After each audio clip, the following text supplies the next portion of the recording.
මුදලාලි. මුදලාලි. මොකද බං? මුදලාලිට ඊයර හීම්බන්න පොල් වගේක් ගෙනත් දුන්නාද?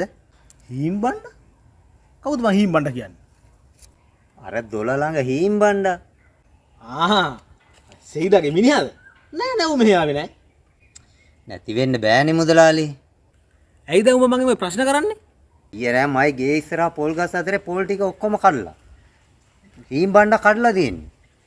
මුදලාලිට ගේනවා සියාතුව දැකලා තියෙනවනේ. ඉතින් මුදලාලි කොහොමද නෑ කියන්නේ? මෙහාට ආපු හීම්බණ්ඩක් නෑ බං. මුදලාලි මේ අහලගම් හතකවත් වෙන පොල් ගන්න මුදලාලි කෙනෙක් නෑනේ. මුදලාලි විතරනේ ඉන්නේ. ඉතින් නෑ කියන්නේ කොහොමද? දැන් සියාතුව දැකලා තියෙනවනේ ඇත් දෙකටම. මුදලාලි ළඟට පොල් ගෙනාවා කියලා ඉවරලා. ඔබට මම එකපාරක් කිව්වනේ. ඵල යන්න බෙදෙන මට වැඩක් කරන්න දීලා. ආවා මෙතන හොරු වල්ලන්න. එහෙම නෙමෙයි මුදලාලි.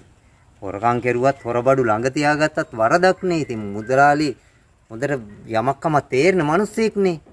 අපි ඉතින් මේක නීති මගට යන්නේ නැතුව අපි මේක කතා කරලා විසඳගමු. ඒ පාර උඹේට මට නීති උගන්නන්න. මම එකපාරක් උඹට කිව්වා ඵල යන්න බෙදෙන මගේ හතර සීමාවෙන් එළියට. මුදලාලි මේ මං නීති මාර්ගයට ගියොත් වෙන දේ මොකද්ද කියලා මුදලාලි දන්නවනේ. ඒ හින්දා මේ මුදලාලි මේක අපි ගොඩින් බේරගමු. සාධාරණව මේ කතා කරලා විසඳගමු අපි. නීති මාර්ගයට යන්න උඹ? අනේ ඵලයන් බයි යන්න මම නීතියට බය මිනිහෙක්ද? ඊයේ හීම්බන්න මෙහි ආවා තමයි. උඹේ ගේ ඉස්සරහා පොල් ගස් හතරෙන් පොල් ගෙඩි 120ක් ඌ කඩාගෙන මෙහි ආවා. ඒවා හොරෙන් කැඩුවේ කියලා කිව්වා. මං ඒවා සල්ලි දීලා ගත්තා. ඵලයන් ගිහින් නීතිය ක්‍රියාත්මක කරපන්. උඹට බය දෙයකෝ මම. එහෙම නෙමෙයි මුදලාලි.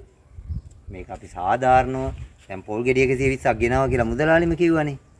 ඉතින් මට ඒ 120ෙම සල්ලි ඕනේ නැහැ. මට පොල් ගෙඩි 60ක සල්ලි දෙන්නකෝ. අපි මේක මේ සාධාරණව හිතලා මුදලාලි. මට 60ක සල්ලි දෙන්නකෝ. 60ක සල්ලි 60ක නෙමෙයි තලා බලන්න මගේ වත්ත හතර සීමන් එළියට. මුදලාලි මේ ඔච්චර වෙලා මං සාධාරණව කතා කරුවේ. දැන් මගේ මල පැනගෙන එන්නේ. සල්ලි දෙනවද නැද්ද? උඹ මෙතන යනවද නැද්ද? ආවා මෙතන සල්ලි ඉල්ලට. කපන් කුඹට මං හොඳ වැඩේ කරන්න. සල්ලි ඉල්ලන්න.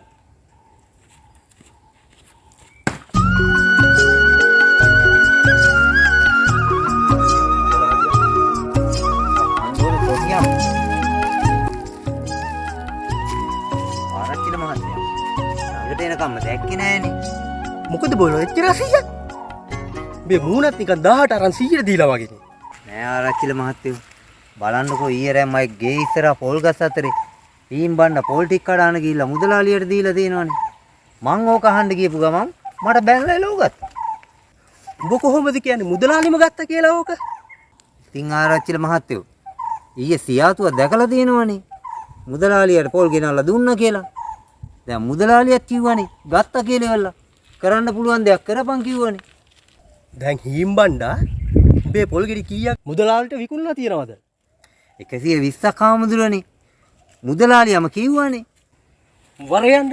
උඹේ නැති වෙච්චි පොල් ගෙඩි 120ට 240ක් මම අරන් දෙනවා.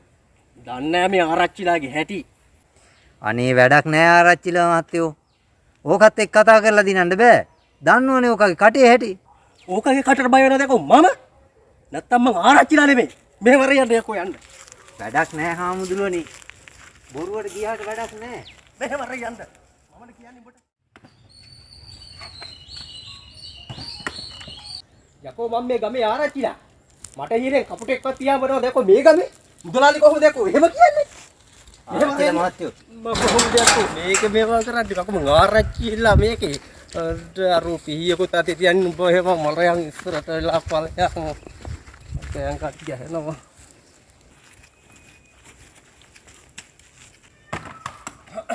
මුදලාලි මේ අපේ ආරච්චිල මහත්තයානේ. ඉතින් ආරච්චිල මහත්තයෝ මොකද මේ තකහණියක්ම ඊයර හීම්බණ්ඩා මේ කඩු වගේ පොල් ටික හොරෙන් කඩලා තියෙනවා. තමුන් ඒව ගත්තා නේද? අනේ නෑ අයිබෝන් මම හීම්බණ්ඩ කරව පොල් ගත්තේ නෑ. හොරකම් කිරීමත් හොරබඩු ළඟ තබා ගැනීමත් නීති විරෝධී බව තමුසේ දන්නව නේද? එහෙමයි ආරච්චිල මහත්තයෝ. අනේ ඒ වුණාට මම නම් හොර පොල් ගන්නෙ නෑ.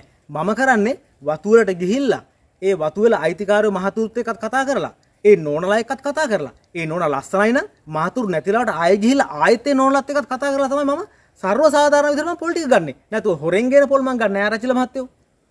සියාතුව දැකලා තියෙනවනේ ආරච්චිල මහත්තයා. දැන් මුදලාලිගේ කටින්ම කිව්වනේ මං ඉස්සලා ආවට පස්සේ පොල් ටික ගත්තා කියලා ඉවරලා. දැන් කොහොමද නැහැ කියන්නේ? මං උඹව 18 මාසයකට මහවුළු ගෙදර යවනවා. දීපෙමුගේ පොල් ටික. අනේ අයිබෝන් මේ ඔක්කොම මගේ පොල්. හැබැයි ඉතින් මගේ පොල් වලට අත තිබ්බොත් නම් මම මහාරච්චිලට පැමිණිලි කරනවා. හරි මුදලාලි. තමුන් දැන් මොකද කියන්නේ? මගේ එක පොල් ගෙඩියකට අත තියන්නේ නැතුව මුගේවා තියනවා නම් ගන්න කියන්න. හැබැයි ආරච්චිල මහත්තයෝ මුගේවා විතරයි. මගේ නා එක පොල් ගෙඩියකටවත් අත තියන්න එපා. යකෝ ගණින් ගිහින් ඔබේ පොල් ටික. කොහොමද ආරච්චිල මහත්තයෝ හොයන්නේ? ඔක්කොම එක වගේනේ.